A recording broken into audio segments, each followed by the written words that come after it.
जियान ए को थोड़ा भावुक महसूस हुआ कि उसकी माँ सुरक्षित रूप से लीवर कैंसर से बच गई है। अपने पिछले जीवन में अपनी माँ को खोने के डर ने उसे असहज महसूस कराया था। वांग युनमी उन कुछ लोगों में से एक थी जो उसे कमजोर पक्ष दिखा सकती थी। सौभाग्य से ये सब अतीत में था। जियान ए ने अपने दिल की गहराई से जियो जेन को धन्यवाद दिया। ठीक है जियो ए, माँ को जाने दो। अगर आप मुझे गले लगाते रहेंगे तो मैं अब खाना नहीं बना पाऊंगी, वांग युनमी ने मुस्कुराते हुए कहा। आप रात के खाने में क्या बना रहे हैं? जियान ए ने देखने के लिए अपनी गर्दन टेढ़ी की। वे आपके सभी पसंदीदा हैं। अपने भाई से अपनी चाची के परिवार को बाद में बुलाने के लिए कहें। मैंने उन्हें कुछ समय से नहीं देखा है। वह बहुत ज्यादा सोच रही होगी। जैसे ही वह बोल रही थी, वांग युनमी ने जियान ए को रसोई से बाहर निकाल दिया। जल्दी जाओ और अपना होमवर्क करो, रास्ते में मत आओ। जियान ए मुस्कुराया और रसोई से बाहर चला गया। उसने जियान यू को दरवाजे पर अपनी ओर हाथ हिलाते देखा। कमरे में जियान यू ने दरवाज़ा बंद कर दिया और जियान ए से पूछने के लिए मुड़ा। एर्जी कहाँ है? एर्जी चेन जिन का उपनाम था। केवल जियान यू ही उसे ऐसा कहेगा। जियान ए ने कहा। वह इस सप्ताह के अंत में चले गए। जियान यू पूछने से पहले एक पल के लिए स्तब्ध रह गया। उसे नौकरी मिल गई? जियान ए ने थोड़ा सिर हिलाया और जियान यू को बताया कि इस अवधि के दौरान चेन जिन के साथ क्या हुआ था। जियान यू ने जितना अधिक सुना, वह उतना ही अधिक चौंक गया। उसका सुंदर चेहरा आश्चर्य से भर गया। एक अभिनेता के लिए एक प्रबंधक, प्रति माह 20,000 युआन से अधिक का वेतन। यह जियान यू को नहीं पता था कि क्या कहना है। आखिरकार ये बहुत नाटकीय लग रहा था। इसके अलावा मैनेजर का पेशा बहुत दूर का लगता था। वह इसे चेन जिन से नहीं जोड़ सका। भाई, तुमने माँ को मेरी कंपनी के बारे में नहीं बताया, है ना? जियान ए के शब्दों ने जियान यू को वास्तविकता में वापस खींच लिया। जियान यू अपने होश में वापस आया और जल्दी से अपना सिर हिलाया। नहीं, इसके अलावा आपने उस दिन मुझे विस्तार से नहीं बताया। मुझे अभी तक पता नहीं चला कि क्या हुआ। चाची पहले से ही जानती है, जियान ए ने कहा। जियान यू फिर चौंक गया। आपने बताया चाची? जियान ए ने सिर हिलाया। मैं इसे कुछ समय के लिए छुपाना चाहता था और माँ को बताने के बाद चाची को बताना चाहता था। आखिरकार चाची को कपड़े की फैक्ट्री में नौकरी से निकाल दिया गया, इसलिए मैंने सोचा कि मैं पहले उन्हें बता दूं। मैंने उसके लिए अपनी कंपनी में नौकरी की व्यवस्था की। आज उसका काम पर पहला दिन है। तो मौसी आपकी कंपनी में गई थी? जियान यू ने पूछा। जियान ने, मैं और क्या कर सकता हूँ? अगर मैं उसे कंपनी में नहीं ले जाऊं तो वह मुझ पर आसानी से विश्वास नहीं करेगी। आप माँ को कब बताने की योजना बना रहे हैं? जियान ए ने कुछ देर रुककर सोचा और कहा, चाची पहले से ही मेरी कंपनी में काम कर रही हैं। मुझे नहीं लगता कि हम इसे अब और छिपा सकते हैं। क्यों नहीं? आज, चूंकि वह इसे देर सवेर कहेगी, इसलिए जब उसकी मौसी का परिवार आज आसपास होगा तो वह कबूल भी कर सकती है। जियान यू के पास कोई विचार नहीं था। इसका मुख्य कारण ये था कि उसे अपनी बहन की वर्तमान स्थिति के बारे में ज़्यादा जानकारी नहीं थी। ये जानने के अलावा कि उसने एक कंपनी खोली है, वह और कुछ नहीं जानता था। यह आप पर निर्भर है। आप तय करें। जियान ए ने सिर हिलाया, लेकिन वह पहले से ही सोच रही थी कि क्या कहना है।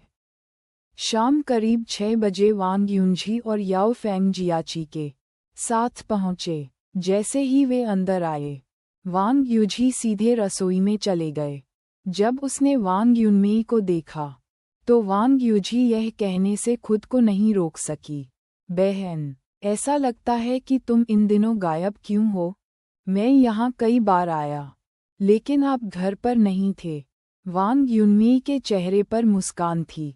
जब उसने ये सुना तो उसने उत्तर दिया, अभी तुम मुझे देखो। जैसे ही वह बोल रही थी, वांग युनमी ने देखा कि वांग युजी की उपस्थिति आज पहले से अलग थी। उन्होंने काले रंग का प्रोफेशनल सूट पहना हुआ था।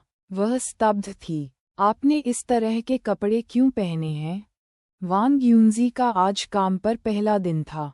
ईस्ट सी रियल एस्टेट ने उसे कार्य पोशाक प्रदान की। जैसे ही वह काम से घर आए, जियान यू ने उन्हें बुलाया, इसलिए वह अपने कपड़े नहीं बदल सकी। वांग युजी ने अपने होंठ भींचे और मुस्कुराए, लेकिन उसने वांग युनमी को सीधे तौर पर नहीं बताया। उसने केवल इतना कहा, आजकल तुमने मुझे नहीं देखा। ऐसी बहुत सी चीज़ें हैं जिन्हें जोड़ा नहीं जा सकता। ठीक है। वांग युनमी ने जो कर रही थी उसे रोक दिया और वांग युजी को देखने के अलावा कुछ नहीं कर सकी। क्या चल रहा है? क्या हुआ? वांग युजी मुस्कुराए। मुझे नौकरी से निकाल दिया गया था, इसलिए मैंने नई नौकरी कर ली। मेरे पास अपने काम के कपड़े बदलने का समय नहीं था। काम के कपड़े? वांग युनमी हैरान रह गए। उसने वांग युजी को फिर से आकार दिया।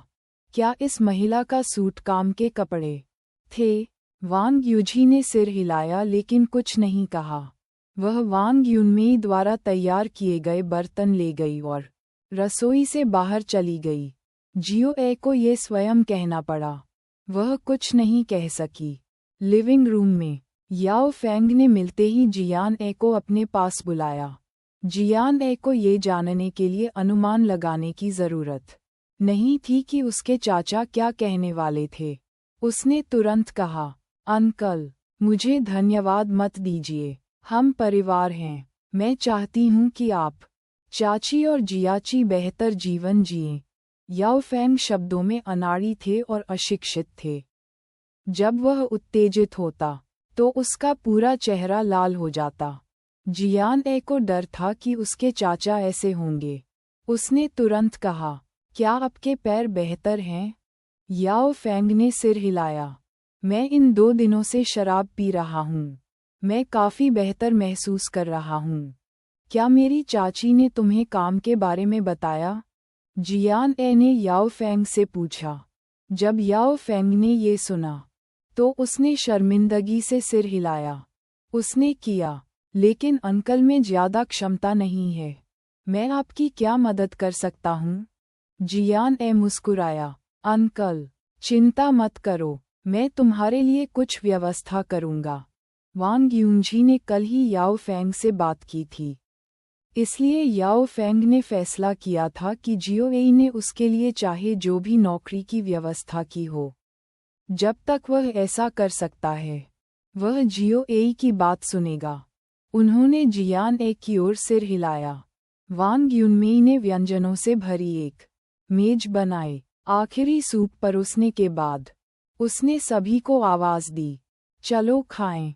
ये दोनों परिवारों के बीच एक दुर्लभ पुनर्मिलन था और सभी के चेहरे पर मुस्कान थी। दीदी के व्यंजन खाए बहुत दिन हो गए। याओ फेंग बैठ गए और वांग युनमी को देखकर मुस्कुराए।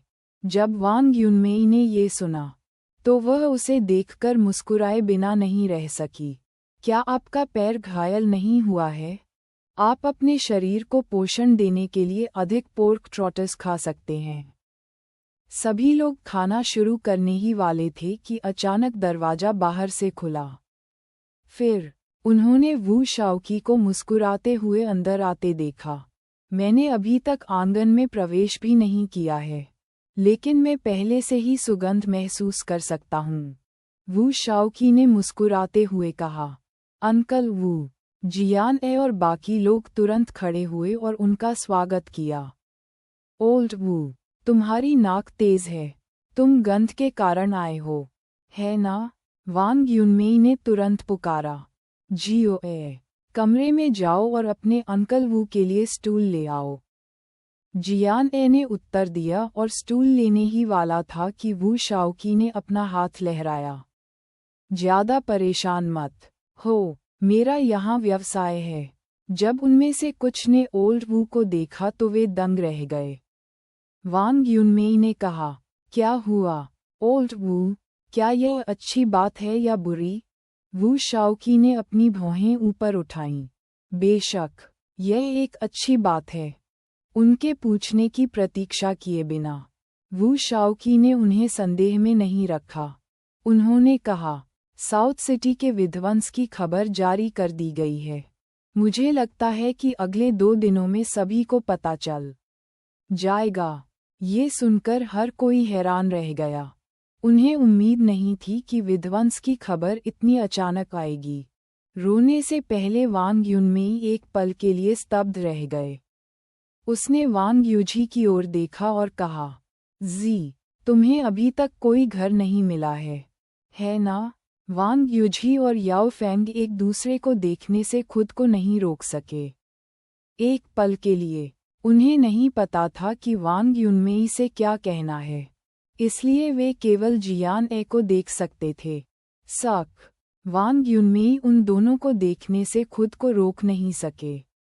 आप जियो ए को क्यों देख रहे हैं? जियान ए मदद नहीं कर सका लेकिन चुपके से अपना माथा पकड़ लिया। उसने पहले इस बारे में रात के खाने के बाद बात करने की योजना बनाई थी जब सभी लोग एक साथ बैठे होंगे। हालांकि अब जब बात यहाँ तक पहुँच गई थी तो लगा कि उन्हें कुछ कहना ही पड़ेगा। हर कोई पहले बैठो। जियान ए ने वू शाओकी के बैठने के लिए स्टूल लाने के लिए कमरे में प्रवेश करने से पहले सभी को बुलाया। डाइनिंग टेबल को घेरते हुए वांग युनमेई बोलने वाले पहले व्यक्ति थे। यह इतना अचानक क्यों है? ओल्ड वू, क्या खबर सही है? वू शाओकी ने सिर हिलाया। बेशक, अगर यह सटीक नहीं है तो मैं आपको बताने में जल्दबाजी क्यों करूंगा? सभी को अभी भी वू शाओकी पर भरोसा था। उनका टोफू स्टॉल स्थापित था। ब्रांड बैयुन शहर के विभिन्न जिलों से लोग हर दिन उससे टोफू खरीदने जाते थे। जिन लोगों से उन्होंने बातचीत की वे बहुत सारे और विविध थे, इसलिए स्वाभाविक रूप से उनकी खबरें सबसे तेजी से अपडेट होती थीं। जब वांग युनमेई ने ये सुना तो वह वांग युझी और याओ फेंग को देखने के अलावा कुछ नहीं कर सकी। देखिए, आप दोनों इस मामले पर ध्यान नहीं दे रहे हैं। एक बार विध्वंस की खबर जारी होने के बाद बैयुन शहर में संपत्ति की कीमतें बढ़ जाएंगी। लगभग 2 महीने हो गए हैं, लेकिन आप दोनों ने एक उपयुक्त घर पसंद नहीं किया है। वांग युनमेई ने कहा, अगर कुछ उपयुक्त है तो इसे सुलझा लें, मैं इसके लिए भुगतान करूंगा। वांग युझी को नहीं पता था कि उसे कुछ कहना चाहिए या नहीं। वह झिझकी और जियान ए की ओर देखने लगी, लेकिन जियान ए ने उसकी ओर सिर हिलाया। क्या वह ये कह सकती है? वांग युझी के कुछ भी कहने की प्रतीक्षा किए बिना जियान ए ने पहले बात की। उसने अपनी माँ की ओर देखा और कहा, माँ, चाची का घर है, आपको चिंता करने की जरूरत नहीं है। वांग युझी को देखने से पहले वांग युनमेई एक पल के लिए स्तब्ध रह गए। वास्तव में वांग युझी बेबसी से मुस्कुराए और सिर हिलाया। ये कब हुआ? वांग युनमेई थोड़ा स्तब्ध थे। उसकी बहन की बैंकबुक में केवल 10,000 युआन थे। वह घर कहाँ खरीद सकती है? उसने उससे पैसे नहीं मांगे। ये सप्ताहांत के दौरान हुआ। ये काफी अचानक है, वांग युझी ने फुसफुसाते हुए कहा। एक पल के लिए उसे इस मामले को जियान ए से जोड़ने के लिए सही शब्द नहीं मिल सके। जियान ए को पता था कि उसकी चाची को नहीं पता कि क्या कहना है। उसने तुरंत अपनी माँ से कहा, माँ, मैं आज आपसे कुछ कहना चाहती हूँ। जैसे ही वह बोली, सभी ने जियान ए की ओर देखा। जियान यू, वांग युझी और याओ फेंग जानते थे कि वह ये कहने जा रही थी। वांग युनमेई और वू शाओकी, जो अनजान थे, थोड़े हैरान थे। यह क्या है? वांग युनमेई ने पूछा। जियान ने एक पल के लिए रुका और धीरे से कहा, वास्तव में, मैं अब एक कंपनी का मालिक हूँ। जियान ए की अभिव्यक्ति गंभीर थी, लेकिन वांग युनमेई ने पलकें झपकाईं, मानो अपने कानों पर संदेह करते हुए। वांग युनमेई ने फिर पूछा, क्या? ये प्रतिक्रिया वैसी ही थी जब जियान यू ने ये खबर सुनी थी। इस बार जियान ए को खुद को दोहराना नहीं पड़ा। जियान यू ने कहा, माँ, जियो ए ने एक कंपनी खोली और आपको बताने की हिम्मत नहीं हुई। जब जियान यू ने अपना मुंह खोला, तो वांग युनमेई ने सदमे और अविश्वास में अपनी आंखें चौड़ी कर लीं। यहाँ तक कि वू शाओकी भी दंग रह गए। उसने अपना मुंह खोला लेकिन एक शब्द भी नहीं बोल सका। ये प्रतिक्रिया बहुत स्वाभाविक थी, और जियान ए को इसकी उम्मीद थी। वह महज 14 साल की थी, लेकिन अपनी माँ की पीठ पीछे उसने इतना बड़ा काम कर दिया। यह अविश्वसनीय था। इस समय वांग युझी ने कहा, बहन, जियो ए ने मेरी नई नौकरी की व्यवस्था की। वह मुझे इस सप्ताह के अंत में अपनी कंपनी में ले आए। यह औपचारिक और बहुत बड़ी है। यह एक रियल एस्टेट कंपनी है। जैसे ही वह बोल रही थी, वांग युझी ने उसे जियान ए द्वारा उसे घर देने के बारे में बताया। उसने इस बात पर भी जोर दिया कि जियान ए के साथी ने उसे ये घर मुफ्त में दिया था। वांग युनमेई ने जितना अधिक सुना, वह उतनी ही अधिक हैरान हो गई।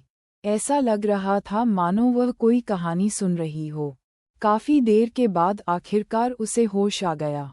वह अपने बेटे, बहन और जीजाजी की ओर देखने के अलावा खुद को नहीं रोक सकी और पूछा, आप सभी इसके बारे में जानते हैं? जियान ए की माँ के रूप में वह नहीं जानती थी। उन्होंने चुपचाप सिर हिलाया। माँ, मुझे क्षमा करें, मैं इसे आपसे छिपाना नहीं चाहता था। मुझे नहीं पता कि आपको कैसे बताऊं, इसलिए मैं सही अवसर की प्रतीक्षा कर रहा था, जियान ए ने फुसफुसाते हुए कहा। उसने शुरू से ही इसे किसी से छुपाने के बारे में नहीं सोचा था। उसने ये सब अपने सामने इन लोगों के लिए किया। हालांकि बोलना हमेशा कठिन होता था।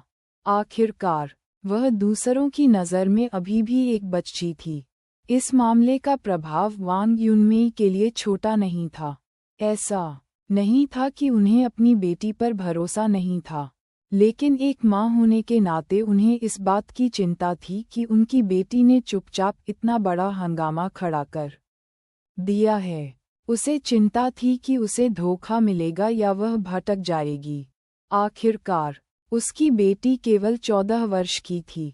वह एक रियल एस्टेट कंपनी कैसे खोल सकती है? उसके पास कोई पहचान पत्र भी नहीं था। इसके अलावा उसे पैसे कहाँ से मिले? यह कोई आश्चर्य की बात नहीं थी कि वांग युनमेई चीज़ों के बारे में खराब सोचते थे। एक माँ के रूप में यह उनकी सबसे सहज प्रतिक्रिया थी। वह जियान ए को गंभीरता से देखने के अलावा कुछ नहीं कर सका। जियो ए, माँ को सच बताओ, क्या आप इस कंपनी के मालिक हैं? जियान ए ने भी सोच समझकर सिर हिलाया। वांग युनमेई ने कहा, आपको पैसे कहाँ से मिले? उन्हें इस मामले पर सफाई देनी पड़ी। अगर कोई उनकी बेटी का इस्तेमाल किसी गैरकानूनी काम के लिए करता, तो वह तुरंत पुलिस को बुलाती। माँ को अभी भी याद है कि ली युनमेई और मेरे बीच क्या हुआ था। ठीक है, दरअसल पुलिस स्टेशन में मैंने ली युनमेई के पिता से 10 लाख युआन से अधिक की मांग की थी। मैंने 3 मिलियन युआन की मांग की। मैंने उनसे 2 चेक लिखने के लिए कहा और 2 मिलियन युआन एक अपने लिए छोड़ दिया। जियान ए ने अपने होंठ भींचे और कहा, दरअसल उस समय मेरे पास पहले से ही अपना खुद का व्यवसाय शुरू करने की योजना थी। ये सुनते ही वांग युनमेई का दिल जोर से धड़क उठा। उनकी आमतौर पर आज्ञाकारी बेटी इतनी महत्वपूर्ण बात उनसे छिपा रही थी। 3 मिलियन युआन। जियान ए को मिले 1 मिलियन युआन के चेक ने वांग युनमेई को चौंका दिया। जो एकमात्र सच्चाई नहीं थी। उनकी बेटी ने ली कियांग से 3 मिलियन युआन की मांग की। उसने यह मांगने की हिम्मत कैसे की? एक पल के लिए वांग युनमी को लगा कि उसने कभी अपनी बेटी को कभी नहीं समझा। अपनी मां की प्रतिक्रिया को देखकर जियान ए को अपने दिल का दर्द महसूस हुआ। उसने तुरंत कहा, मां, मुझे पता है कि यह सब अस्वीकार्य है, लेकिन मुझे आशा है कि आप मुझ पर विश्वास कर सकती हैं। मैं एक व्यवसाय शुरू कर रही हूँ। मेरे पास क्षमता है। जियो ए, ऐसा नहीं है कि तुम्हारी माँ तुम पर विश्वास नहीं करती, वह सिर्फ तुम्हारे बारे में चिंतित है। वू शाओकी ने अचानक कहा। एक अभिभावक के रूप में वह वांग युनमी के विचारों के प्रति सहानुभूति रख सकते थे। वांग युनमी अपने होश में वापस आए और उसने शांत होने की पूरी कोशिश की और जियान ऐसे कहा, ऐसा नहीं है कि मैं तुम पर विश्वास नहीं करती, लेकिन तुम केवल 14 साल की हो। तुम अकेले ये काम कैसे कर सकते हो? जियो ए ने कहा कि उसने एक दोस्त की मदद से कंपनी की स्थापना की। वांग युजी ने तुरंत जियान ए के लिए बात की। हालांकि ये ठीक था अगर वह इसका उल्लेख नहीं करती।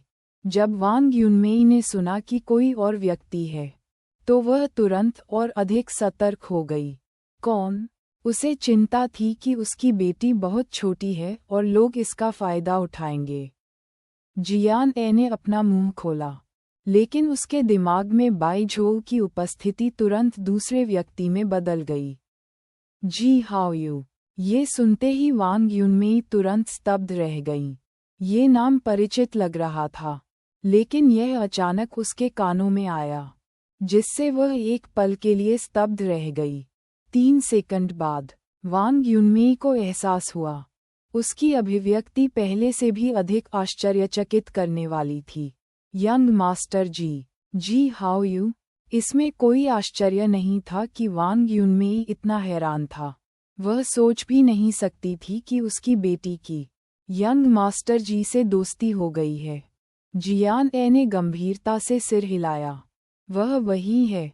बोलते बोलते उसने मन ही मन अपनी माँ से माफ़ी मांगी। इस समय उसके पास झूठ बोलने के अलावा कोई चारा नहीं था।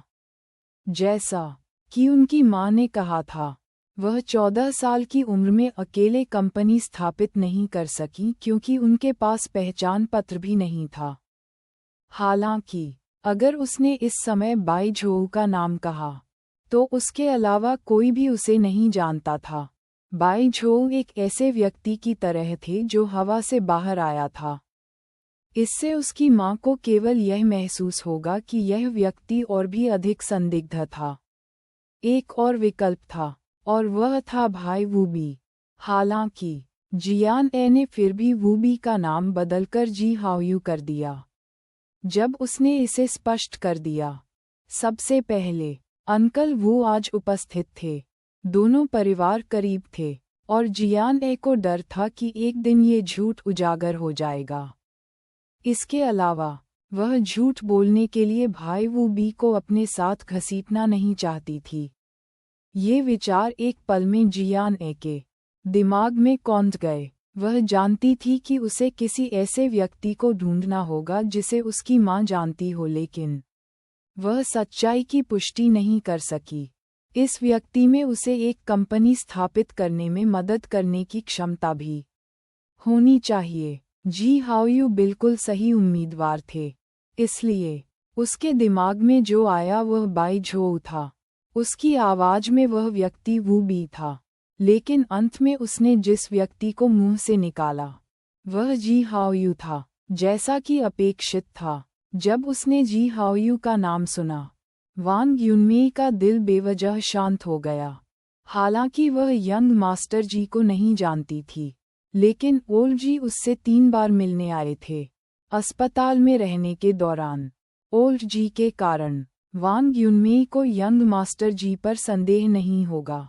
इसके अलावा जी ग्रुप की क्षमता के साथ 14 वर्षीय लड़की को अपनी बेटी की तरह उपयोग करने की कोई आवश्यकता नहीं थी। इसके अलावा वह जी ग्रुप की सदस्य भी थीं। वांग युनमेई की अभिव्यक्ति को देखकर जियान ए को पता चला कि उसे राहत मिली है। वह मदद नहीं कर सकी लेकिन चुपचाप राहत की सांस ली। हालांकि वह अभी भी झूठ बोल रही थी। उसके पास अस्थायी उपाय का उपयोग करने के अलावा कोई विकल्प नहीं था। वरना अगर उसकी माँ इस बारे में पूछती तो लाख मुंह करने पर भी वह नहीं बताती। वह संभवतः यह नहीं कह सकती थी कि वह एक पुनर्जन्मित संप्रदाय गुरु थी। यदि ऐसा हुआ तो संभवतः उसे इलाज के लिए मनोरोग विभाग में भेजा जाएगा। कोई भी उस पर विश्वास नहीं करेगा। स्थिति का फायदा उठाते हुए जियान ए ने जल्दी से वांग युनमेई की ओर देखा और कहा, माँ, अगर आप अभी भी चिंतित हैं तो मैं आपको देखने के लिए अपनी कंपनी में ले जाऊंगा। वांग युझी ने सिर हिलाया। हाँ बहन, आपको जाकर देखना होगा। जियो ए ने कुछ अविश्वसनीय किया है। वांग युनमेई ने आह भरी और धीरे से सिर हिलाया। अब जब नौबत यहाँ तक आ गई थी तो वह अपनी बेटी को कंपनी बंद करने के लिए मजबूर नहीं कर सकती थी। उन्होंने जो बताया उससे पता चलता है कि इस कंपनी में 100 से अधिक कर्मचारी थे। चूंकि उसकी बेटी बॉस थी, इसलिए उसे स्वाभाविक रूप से इन लोगों के लिए जिम्मेदार होना पड़ा। ये देखकर वू शाओ की मदद नहीं कर सका, लेकिन वांग युनमेई को देखा और कहा, जियो मेई, यह एक अच्छी बात है। जियो ए अद्भुत है। जब वह किशोरी थी तब से ही उसकी अपनी कंपनी है। याओ फेंग ने चिल्लाकर कहा, यह सही है बहन, कोई भी बच्चा इतना सक्षम नहीं है। हमें जियो ए पर गर्व होना चाहिए। जियान यू ने कहा, माँ, जियो ए ने हमारे परिवार के लिए ये किया। उसकी यह महत्वाकांक्षा थी और उसने जल्द ही कदम उठाया। ये स्पष्ट है कि वह बड़ी हो गई है। सभी ने आवाज लगाई और इस मामले पर अच्छे तरीके से बात की। जब वांग युनमेई ने ये सुना तो उन्हें बहुत बेहतर महसूस हुआ। हाँ, यह उनके परिवार और जियो ए के लिए बहुत बड़ी बात थी। अगर उनकी बेटी सफल हो सकी तो एक माँ होने के नाते उन्हें उस पर गर्व होना चाहिए। जब तक सब कुछ औपचारिक था और उनकी बेटी की कंपनी कानूनी रूप से चल रही थी, उनके पास आपत्ति करने या उन्हें रोकने का कोई कारण नहीं था। उस समय वांग परिवार, जो जियान ए के घर से केवल 1 किलोमीटर दूर था, भी गतिविधि में व्यस्त था। चूंकि उसके दोनों बेटे आज रात के खाने के लिए वापस आ गए थे, इसलिए स्वाभाविक रूप से बुढ़िया को अपने बेटों के कुछ और पसंदीदा व्यंजन बनाने थे। ली जिया भी रसोई में मदद कर रही थी। क्या भैया और भाभी का तलाक हो गया? जैसे ही ओल्ड मैडम वांग ने खाना बनाया, उन्होंने वांग युनजोंग और जियांग चुनफेन के ली जिया से तलाक का उल्लेख किया, और इससे उन्हें आश्चर्य हुआ। उसके हाथ में अभी भी हरी फलियां थीं जिन्हें उसने तोड़ना खत्म नहीं किया था। उसने अविश्वास से बुढ़िया की ओर आंखें झपकाईं। माँ, यह इतना अचानक क्यों है? अभी कुछ समय पहले वह यूनफा के साथ अपने बड़े भाई के घर गई थी। उस समय उनके बड़े भाई और भाभी ठीक दिखते थे। अभी 1 महीना ही हुआ था तो फिर अचानक तलाक क्यों ले लिया? बुढ़िया पर ज्यादा असर नहीं हुआ। आखिरकार उसके बेटे के पास अभी भी कंपनी थी और जिचेन को वांग परिवार के पास छोड़ दिया गया था। हालांकि वह अपने बेटे को दोष नहीं देगी, इसलिए बुढ़िया ने वांग युनजोंग के व्यभिचार के बारे में कुछ भी उल्लेख नहीं किया। उसने शांति से केवल इतना कहा, अगर वे अब साथ नहीं रह सकते तो तलाक ले लें। इतने साल हो गए, मुझे लगता है कि वह इससे थक चुका है। जब ली जिया ने ये सुना, हालांकि उसने ज्यादा कुछ नहीं पूछा, लेकिन उसने अपने दिल में बुढ़िया की बातों को अस्वीकार कर दिया।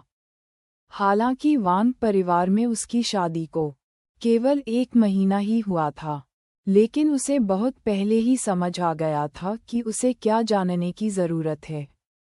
उसने जियांग चुनफेन को एक से अधिक बार देखा था। उनकी नज़र में जियांग चुनफेन एक अच्छे स्वभाव वाले और मददगार व्यक्ति थे। वह बिना वजह तलाक के लिए राजी नहीं होगी। इसके अलावा वे दोनों लगभग 40 वर्ष के थे और उनके 2 किशोर बच्चे और एक बड़ी कंपनी थी।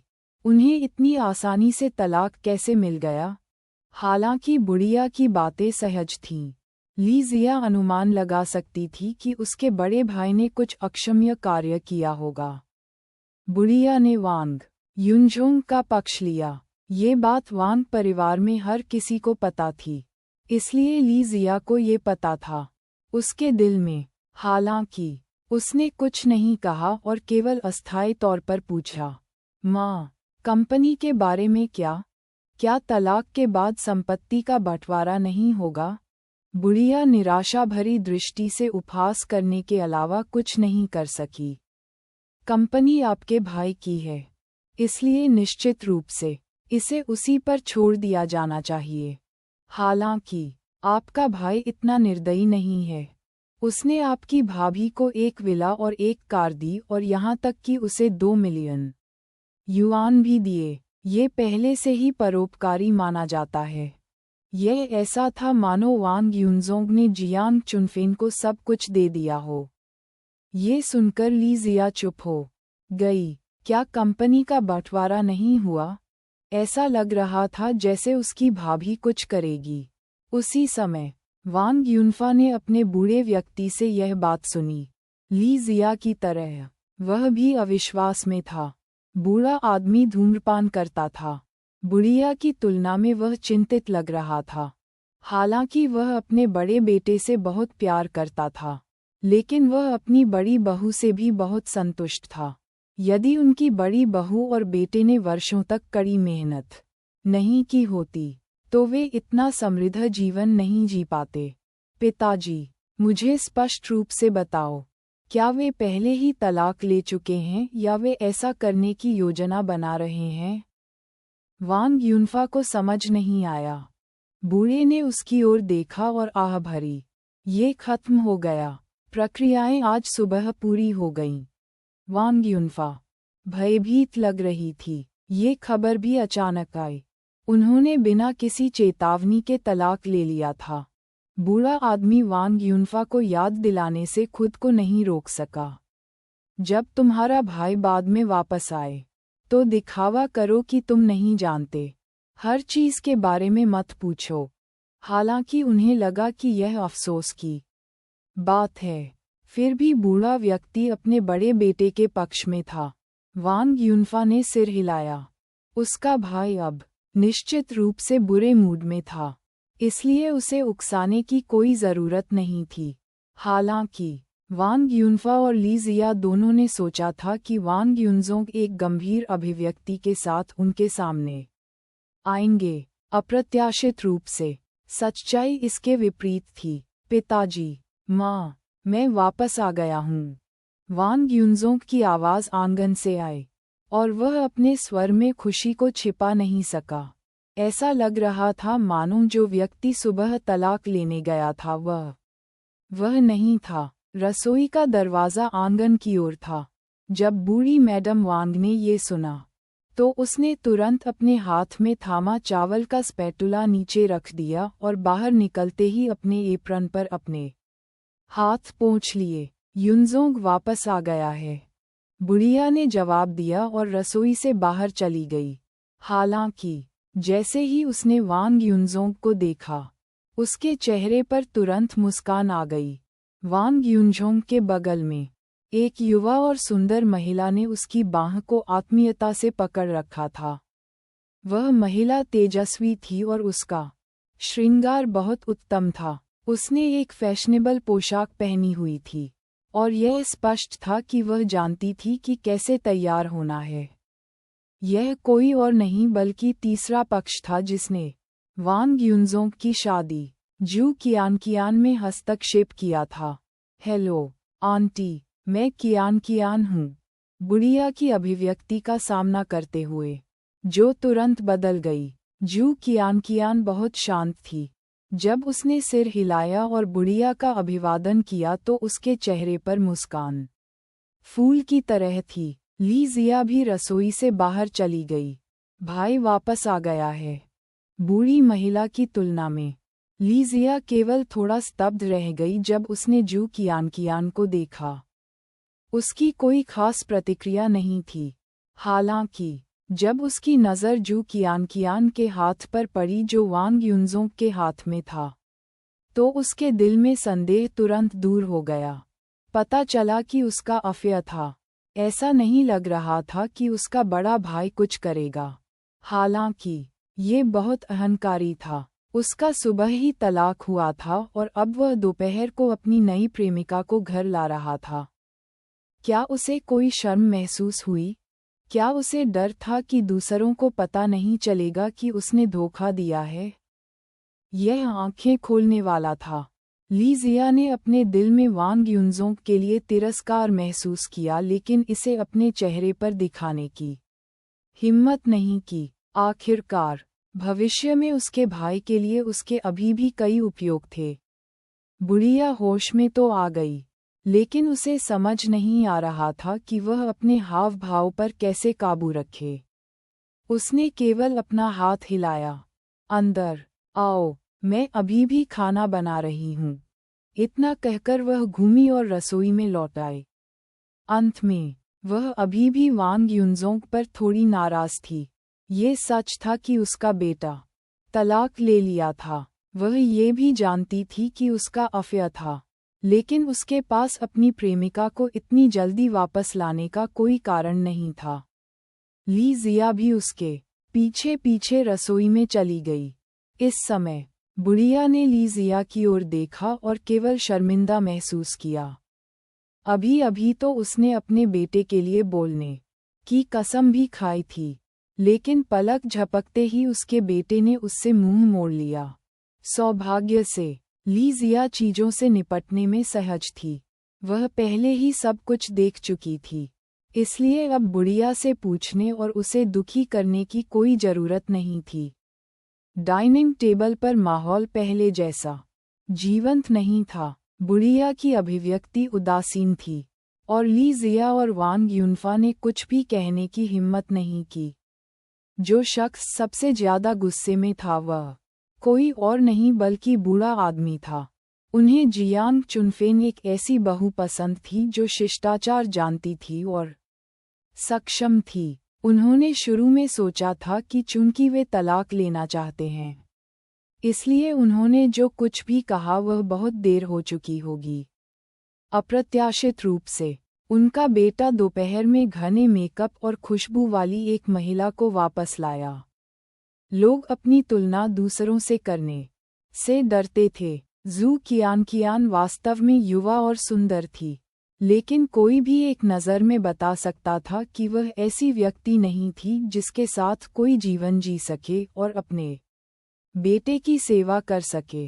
बूढ़े आदमी की नज़र में वह जियांग चुनफेन से कमतर थी।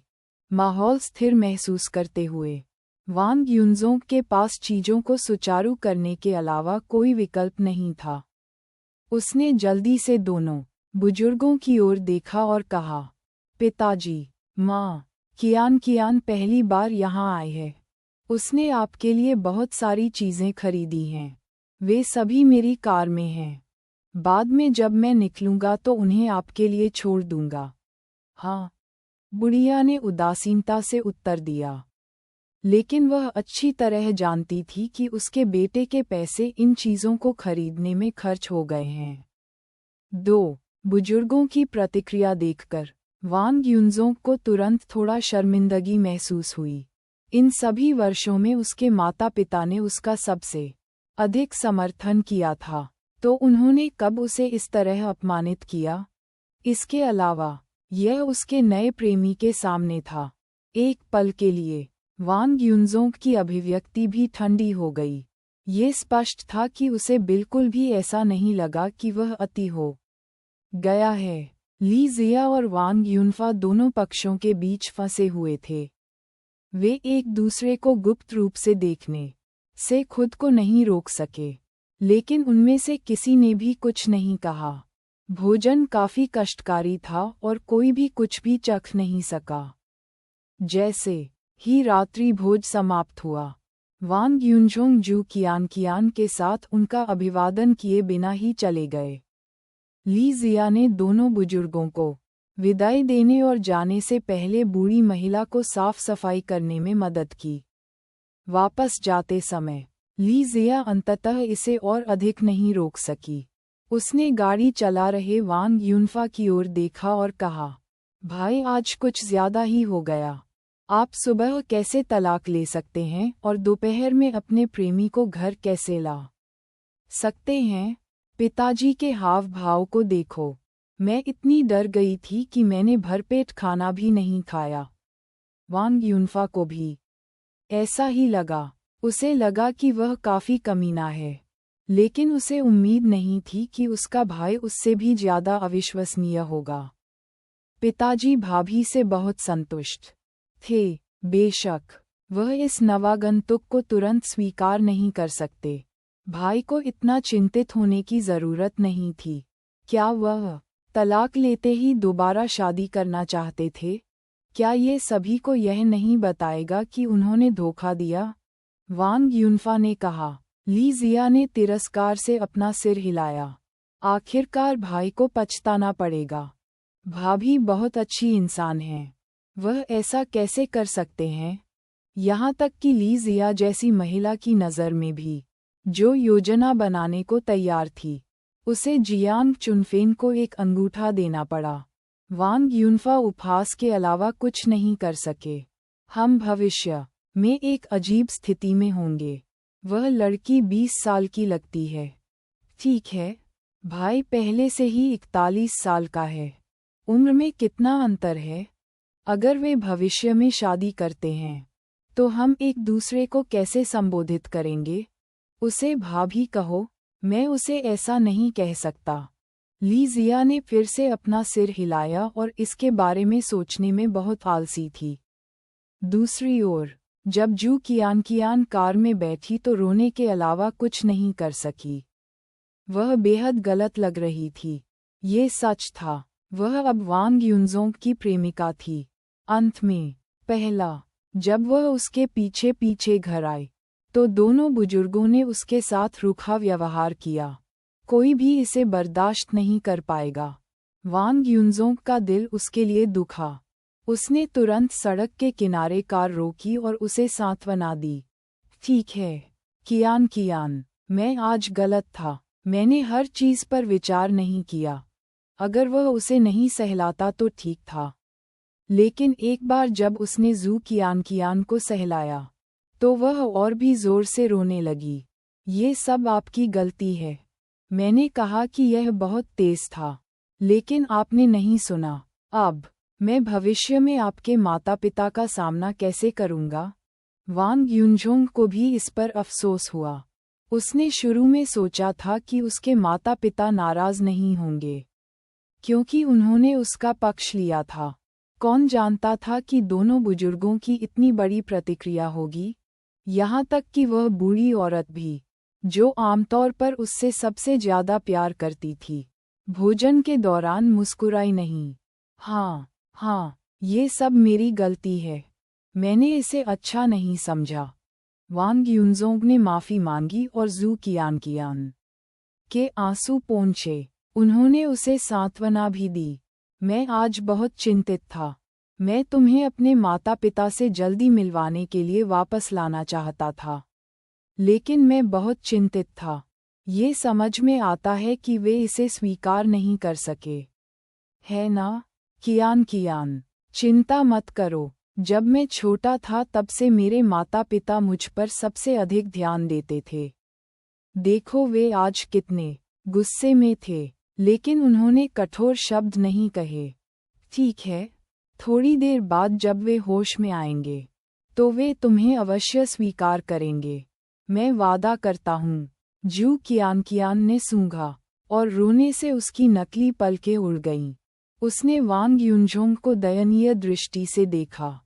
सच में, मुझे डर है कि वे मुझे पसंद नहीं करेंगे। अगर ऐसा होता है, तो मैं तुमसे शादी नहीं कर पाऊंगी। नहीं, नहीं, वांग युनझोंग ने जल्दी से कहा। मैं उन्हें जानता हूँ। जब तक मैं तुम्हें पसंद करता हूँ, वे तुम्हें स्वीकार करेंगे। इसके अलावा, तुम बहुत सुंदर हो, वे तुम्हें पसंद क्यों नहीं करेंगे? वांग युनझोंग ने जू कियान को काफी देर तक मनाना चाहा। जू कियान ने रोना बंद कर दिया, लेकिन वांग युनझोंग की ओर देखा और पूछा, तुम्हारे बेटे के बारे में क्या? हमें भविष्य में साथ रहना होगा। मुझे डर है कि वह मुझे स्वीकार नहीं करेगा। अपने बेटे के उल्लेख पर वांग युनझोंग अपने दिल में आहें भरने के अलावा कुछ नहीं कर सका। उनके चेहरे के भाव भी थोड़े उदास हो गए। तलाक के बाद जियांग चुनफेन वांग जिमिन के साथ चली गईं। वांग जिचेन को स्वाभाविक रूप से इसके बारे में पता था और वह इसे तुरंत स्वीकार नहीं कर सके। इस वजह से उन्होंने वांग युनझोंग से लड़ाई भी की। 3 दिन हो गए थे अपने पिता से बात किए हुए। आइए थोड़ी देर और इंतजार करें। मैं निश्चित रूप से इस समय आपको उससे मिलने नहीं दे सकता।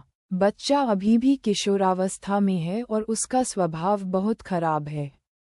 वह अब भी गुस्से में है। वांग युनझोंग ने जू कियान को सौम्य स्वर में समझाया। अब उसे उतावलापन दिखाने का साहस नहीं हुआ। यहाँ तक कि वे 2 बुजुर्ग भी, जो आमतौर पर उससे प्यार करते थे, कियान को स्वीकार नहीं कर सके। उसके बेटे को तो छोड़ ही दें। जू कियान को भी अपनी सीमाएं पता थीं। वह वांग युनझोंग के बच्चे को देखकर थोड़ा डर भी रही थी। आखिरकार उसने खुद उसे जन्म नहीं दिया, इसलिए उसे कमोबेश कुछ शिकायतें होंगी। युनझोंग, मुझे पता है कि अब आपका एक बेटा और बेटी है, लेकिन मैं फिर भी आपसे पूछना चाहता हूँ, जब हम भविष्य में शादी करेंगे, तो क्या हम एक बच्चे को जन्म देंगे जो हम दोनों का होगा? जू कियान की आंखें लाल थीं जब उसने वांग युनझोंग को गहरे प्यार से देखा। वह असाधारण रूप से प्यारी थी। वांग युनझोंग का दिल पिघल गया। बिना सोचे समझे उसने सिर हिलाया और सहमति दे दी। बेशक, आप जितने चाहें उतने हम पैदा करेंगे। जू कियान शर्मा गया और चिल्लाया, आप बहुत परेशान करने वाले हैं। उसे इस तरह देखकर वांग युनझोंग को लगा कि उसके शरीर का एक विशेष हिस्सा खून से लथपथ है। उसकी आंखें चमक उठीं और उसने कहा, चलो आज तुम्हारे घर चलें। जू कियान ने अपना सिर नीचे किया और आकर्षक भाव से धीरे से सिर हिलाया। कार चल पड़ी और जल्द ही साउथ सिटी की धुंधली सड़क पर गायब हो गई। अगले दिन स्कूल में प्रारंभिक गणित ओलंपियाड प्रतियोगिता। इस गणितीय ओलंपियाड का आयोजक बैयून शहर का शिक्षा ब्यूरो था, इसलिए सभी स्कूलों ने इस पर जोर दिया। उन्होंने स्कूल का प्रतिनिधित्व करने वाले 5 छात्रों को चुनने के लिए स्कूल की चयन पद्धति का उपयोग किया, क्योंकि वे कॉलेज प्रवेश परीक्षा के लिए अतिरिक्त अंक प्राप्त कर सकते थे। जिन छात्रों को शुरू में ऐसी प्रतियोगिताओं में कोई दिलचस्पी नहीं थी, वे बहुत सक्रिय थे। प्रत्येक वर्ग ऐसे छात्र थे जिन्होंने साइन अप किया था। प्रारंभिक प्रतियोगिता मंगलवार दोपहर को थी। ये स्थान स्कूल भवन में सबसे व्यापक व्याख्यान थिएटर था। वर्ष 1 से वर्ष 3 तक के 100 से अधिक छात्र थे जिन्होंने साइन अप किया था। प्रत्येक कक्षा से औसतन 3 से 4 छात्रों ने पंजीकरण कराया। शीर्ष कक्षा के रूप में कक्षा 1 में केवल 4 छात्रों ने पंजीकरण कराया था। जियान ने, लिन यी, जियान यी और गाओ यांग सभी मासिक परीक्षा में शीर्ष 10 छात्र थे। आपकी तैयारी कैसी थी? लिन यी ने व्याख्यान कक्ष के बाहर जियान ऐसे पूछा। जियान मुस्कुराने और सिर हिलाने के अलावा कुछ नहीं कर सकी। मैं तैयार नहीं हूँ, जियान सच कह रहा था। इन दिनों बहुत सारी चीजें चल रही थीं। यह पहले से ही इतना अच्छा था कि वह अपना दैनिक होमवर्क समय पर पूरा कर सकती थी। इस प्रतियोगिता की तैयारी के लिए उसके पास समय नहीं था। हालांकि गणितीय ओलंपियाड के प्रश्न आमतौर पर पूछे जाने वाले प्रश्नों से भिन्न थे। भले ही वे तैयार हों, ये प्रभावी नहीं हो सकता है। गाओ यांग ने शांति से कहा, हर कोई अपना सर्वश्रेष्ठ प्रयास करें। इस बार प्रतिस्पर्धा कड़ी है। 5 स्थानों के लिए बहुत सारे लोग प्रतिस्पर्धा कर रहे हैं। जैसे ही उन्होंने बात की, परीक्षा की निगरानी के प्रभारी 6 शिक्षक पहले ही आ चुके थे। क्योंकि प्रथम वर्ष के समूह में सबसे अधिक लोग पंजीकृत थे, पहला दौर प्रथम वर्ष के छात्रों के लिए था, जिसमें 50 से अधिक छात्रों ने भाग लिया था। सभी लोग पर्यवेक्षकों के पीछे पीछे व्याख्यान कक्ष में चले गए और शिक्षक के निर्देशों के अनुसार बैठ गए। जियान ए तीसरी पंक्ति में बैठे और लापरवाही से चारों ओर देखने लगे। चूंकि व्याख्यान कक्ष विशाल था, प्रत्येक पंक्ति में 8 लोग बैठ सकते थे और प्रत्येक व्यक्ति के बीच एक निश्चित दूरी थी। पीछे और आगे 3-3 निरीक्षक थे। धोखा देना लगभग असंभव था। प्रत्येक छात्र को कार्यक्रम स्थल पर केवल एक पेन लाने की अनुमति थी। पेपर सौंपने के बाद प्रत्येक छात्र को कैलकुलस पेपर के 2 टुकड़े मिले। एक बार जब वे परीक्षा के प्रश्नपत्र सौंप दें, तो उन्हें कैलकुलस के प्रश्नपत्रों के साथ आना चाहिए। आपके पास प्रश्नों का उत्तर देने के लिए 80 मिनट हैं। 8 रिक्त स्थान भरने वाले प्रश्न, प्रत्येक 8 अंक के हैं। 3 समस्याग्रस्त प्रश्न क्रमशः 16 अंक, 20 अंक और 20 अंक के हैं। पूर्ण अंक 120 अंक है। परीक्षा के दौरान किसी को भी इधर उधर देखने की अनुमति नहीं है। जो लोग नकल करते हैं या नकल करते हैं, उन्हें पाए जाने पर अयोग्य घोषित कर दिया जाएगा। पूरा स्कूल उनकी घोषणा करेगा और उनकी आलोचना करेगा। जैसे ही उन्होंने बोलना समाप्त किया, कठोर निरीक्षक ने नीचे देखते हुए कहा, आप अब शुरू कर सकते हैं। जियान ए ने परीक्षा पत्रों को देखा और जटिल सूत्रों और चित्रों को देखा। हालांकि वह एक शीर्ष छात्रा थी, जिसने अपने पिछले जीवन में कैपिटल यूनिवर्सिटी से स्नातक की उपाधि प्राप्त की थी, लेकिन उसने अपनी सुरक्षा को कम करने की हिम्मत नहीं की। यदि वह लापरवाह होती तो असफल हो सकती थी। आखिरकार 100 से अधिक लोग 5 भागीदारी स्लॉट के लिए प्रतिस्पर्धा कर रहे थे। इसे बहुत बड़ी प्रतिस्पर्धा कहा जा सकता है। बाकी लोग भी वैसे ही थे और बिल्कुल भी आराम करने की हिम्मत नहीं कर रहे थे। कॉलेज प्रवेश परीक्षा के लिए बोनस अंक का प्रलोभन स्वयं स्पष्ट था। यदि कोई कॉलेज प्रवेश परीक्षा में लाखों छात्रों के बीच अपने स्कोर में 1 अंक और जोड़ दे, तो उसकी रैंकिंग हजारों में बढ़ जाएगी। जब कोई एकाग्र होता, तो समय अनजाने ही बीत जाता। 50 मिनट के बाद लोगों ने अपने कागजात सौंपना शुरू कर दिया। लोग उसके पास से गुजरते रहे, लेकिन जियान ए पर इसका कोई असर नहीं हुआ। वह अभी भी कैलकुलेटर पर दूसरे दौर की गणना करने पर ध्यान केंद्रित कर रही थी, ताकि यह सुनिश्चित हो सके कि उसका उत्तर सही था। जियान यी कक्षा 1 से अपना पेपर जमा करने वाली पहली थीं। फिर गाओ यांग और लिन यी ने भी अपना पेपर पूरा किया। व्याख्यान थिएटर छोड़ने से पहले लिन यी जियान ए को देखने से खुद को नहीं रोक सकी, जिसने अपना सिर नीचे झुकाया हुआ था और ध्यान केंद्रित किया हुआ था। उसकी आंखें चिंता से भर गईं। लिन यी और गाओ यांग को जाने की कोई जल्दी नहीं थी। इसके बजाय वे अपने उत्तरों के बारे में बात करते हुए गलियारे में जियान ए का इंतजार करने लगे। हालांकि दोनों में से कोई भी उत्तर मेल नहीं खाता। अंतिम 3 प्रश्न, किसका उत्तर सही है? लिन यी थोड़ा स्तब्ध थी। भले ही प्रश्न कठिन हों, फिर भी तीनों प्रश्नों के लिए अलग अलग उत्तर नहीं होने चाहिए, है ना? गाओ यांग बहुत शांत थे। आखिरकार गणितीय ओलंपियाड के प्रश्न ऐसे ही थे। वे अतीत के प्रश्नों की तुलना में कहीं अधिक जटिल थे। यदि वे असफल भी हुए, तो भी उन्हें आश्चर्य नहीं होगा। गाओ यांग ने कहा, जब जियान ए बाद में बाहर आएगी तो आइए उसके उत्तर सुनें और देखें कि कौन मेल खाता है। 80 मिनट के अंतिम क्षण में व्याख्यान थिएटर में केवल जियान ए ही बचा था।